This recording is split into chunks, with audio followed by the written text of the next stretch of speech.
Takže ahojte, vítam vás pri sledovaní druhého dielu Nauč ma tetovať. Dneska v dnešnej časti si ukážeme tetovacie strojčeky, respektíve ihly a všetko tieto preslušenstvo, ktoré je potrebné k tetovaniu a k zhotoveniu tetovania. Takisto sa pozrieme trošku do histórie, ako to bolo kedysi, respektíve ako som to zažil ja, úplne na začiatkoch. A postupná tá cesta až k týmto moderným strojčekom a k modernému zhotovovaniu tetovaní. V mojich začiatkoch, respektíve pred tými 19 rokmi, sa tetovalo hlavne u nás, vtedy ešte neboli strojčeky moc rozšírené, tak sme tetovali ihlami. A to klasickými šiacimi ihlami, ktoré boli zabrúsené na šmirgl papieri alebo na nejakom pilničku, aby neboli tupé. A obalené nitkou alebo cvernou, ktorá určovala hĺbku v pichu, viac menej. A toto všetko sa držalo buď v ruke, alebo vo verzatilke napichnuté a namáčalo sa to do tušu a tým sa vypichávalo, čiže ručne sme robili. Takisto som si robil toto tetovanie ručne, kde som si vypichával. Takže takto sa kedy začínalo. Mohli sa spájať viac ihiel, toto je iba jedna ihla, ale mohlo byť aj 3 alebo 5 ihiel.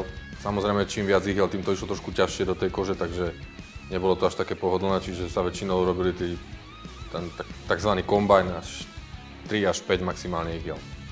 Farba bola klasický tuš. My sme potom neskôr vymakali takú vec, že sme prevárali rotring, tuš. Fakt sa s ním veľmi dobre tetovalo a ostával krásne čierny. Potom po nejakých 2-3 rokoch som si kúpil, bola mi ponúknutá mašinka, ktorá bola robená tu v Košiciach od jedného kamaráta Rudyho. A on vyrábal mašinky, ktoré sa podobali dosť na tie klasické tetovacie strojčeky, ale robil ich z plexiskla takého hrubého. To ohýbal a vytvaroval ten tvar, ktorý sa podobal na tieto klasické strojčeky, ktoré prišli následne potom. Toto sú klasické tetovacie strojčeky, ktoré fungujú už 50-60 rokov na svete, možno aj viacej, ktoré pracujú na princípe elektromagnetu. Tieto cievky vytvárajú magneticky a priťahujú toto kladívko z vrchu. Tým pádom sa tvorí pohyb hore-dole. Na to sa nastokne tyčka s ihlou, ktorá vám behá v gripe a tým pádom môžete vytvárať ten pohyb, ktorý vpichuje ihlu do pokožky. V dnešnej dobe už máme strojčeky, ktoré sú na rotačnom princípe. Boli kedysi taktiež, ale skôr to boli také amatérske a nedokonalé veci. Teraz je to vo väčšine. Väčšina tetérov tetuje s rotačnými strojčekami rôzneho druhu. Toto je Dragonfly, aj keď je to iba kópia Dragonflyu, ale takisto vyzerá Dragonfly, klasický. Ja ho využívam iba keď nemám svoj terajší strojček, funkčný alebo pojazdný. Momentálne tetujem so strojčekom Cheyenne, ktorý mi absolútne vyhovuje, je maximálne pohodlný, ľahký a obsluha, takisto nastavovanie je veľmi, veľmi jednoduchá. Veci k tomu ihly napríklad sú už sterilné, jednorázové, takže je to dobré aj na uskladnenie, respektíve na cestovanie, že nemáte problém so sterilizáciou. Sú rôzne druhy, dá sa rôzne nastavovať, každopádne ja som dlhé roky používal iba jeden strojček a ten som si nastavoval podľa toho, ako mi vyhovuje na rôzne typy tetovaní, či už tieňovanie alebo vyplňanie. To si potom povieme v neskorších dieloch, ako sa to nastavuje a čo je na čo dobré. Napríklad vo väzniciach sa veľakrát tetovalo aj vyrezávaním, že obrysy sa narezali žiletkou, na toho sa zareal tuš, respektíve nejaká farba, ktorú mali k dispozícii a potom sa to trošku dopichávalo. Čiže aj takéto sa diali veci, respektíve skúsenosť som mal takú, že som tetoval jedného kamaráta a začal som ho tetovať ihlou a on mi vraví, že to sa tak nerobí. A ja mu vravím, že jak sa to tak nerobí. No, že nie, že to sa musí najprv narezať židlotkou, zaliať farbu a potom sa to môže vypichávať. Ja viem, že nie, kámo, tak toto není. No, potom, jak som hovoril, som si zohnal ten strojček, ktorý bol robený u nás v Košiciach od kamaráta, ktorý napodobňoval klasické strojčeky, ako som už ukazoval. Tie boli veľmi fajn, respektíve obrovský skok oproti jednej ihle, respektíve viac ihlám zviazaných v nitke. Podobalo sa to už klasickým tetovacím strojčekom. Boli tieto strojčeky, ktoré sa s nimi robí aj dodnes, ale sú hlučné, čo mne osobne prekáža. Lebo som aj za tie roky pri tom hluchol, takže používam tie rotačné, ktoré sú o mnoho tichšie a ľahšie. Toto je dosť ťažké. Všetky tieto strojčeky sú na elektriku, okrem toho prvého, čo som ukazoval. Na to, aby ste mohli poháňať ten strojček, potrebujete trafo. Už rôzneho typu. V podstate kedysi sa robievalo trafo, respektíve sa používalo trafo, ktoré bolo na autodráhu alebo na vláčik. V podstate to trafo by malo mať nejak od 0 do 15 V alebo do 18, aby utiahlo strojček. Potom samozrejme kábliky, ktorým je spojený strojček s trafom a šlapka, ktorú máme na zemi, na ktorú šlapeme a ktorá uvádza strojček do pohybu.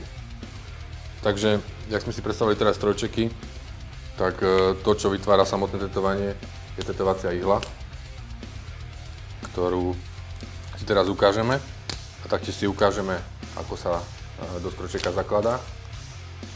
Takže toto je tetovacia ihla, ktorá je napajkovaná na tyčku vodiacu, ktorá sa potom vsadí do strojčeka, pripevní sa o vrchné kladívko a ktorá bude potom vytvárať pohyb hore-dole, čiže tým pádom bude píchať do pokožky. Toto je grip, takzvaný, aj so špičkou, ktorý sa používa pri tetovaní s klasickým strojčekom a taktiež aj s tým Dragonflyom. Takto sa to drží ako pero v podstate a s tým sa maluje, respektíve tetuje. Takže si ukážeme. Ihla sa vsadí zo spodu do strojčeka, dá sa tam gumička, nastopne sa na koniec.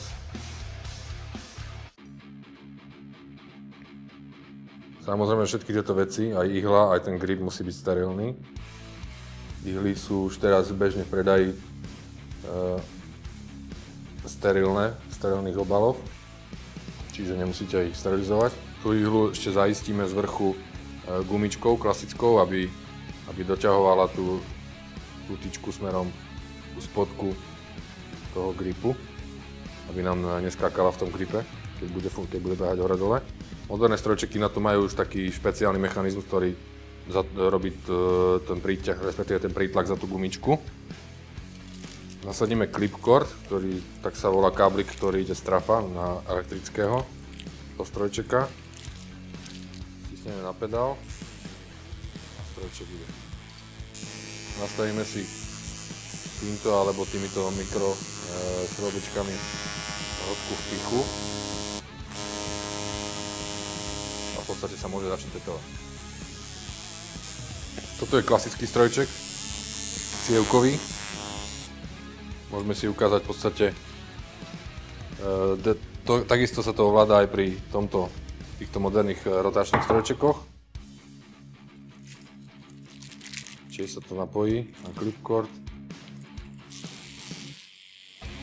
V podstate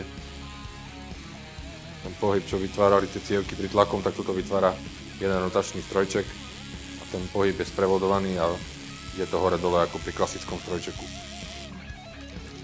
Potom tu máme ešte ten najnovšie strojčeky, čo sa týka Cheyenneu. Tie majú všetko veľmi individuálne a všetky tie súčiastky sú originál, lebo ináč to nefunguje spolu. A ihly na tento strojček sú v takýchto baleniach sterilných. To sú tzv. Kartridže, ktoré sa nastoknú do tejto dierky, zatočia a držia. Tým pádom vy si už iba rotáciou doprava alebo doľava určite hĺbku v pichu a intenzitu sa určuje trafom, pridaním alebo ubratím. Čiže tie otáčky a tým pádom aj silu toho strojčeka. Jak hovorím, tieto strojčeky sú aj rôznych druhy. Tento je taký silnejší, potom býva aj taký slabší. Ten je vhodnejší na také tieňovanie, toto na také vyplňanie alebo na také linky. Takisto aj tie klasické strojčeky sú rozdeľované na linery a shadery, respektíve to môžu byť aj hybridy.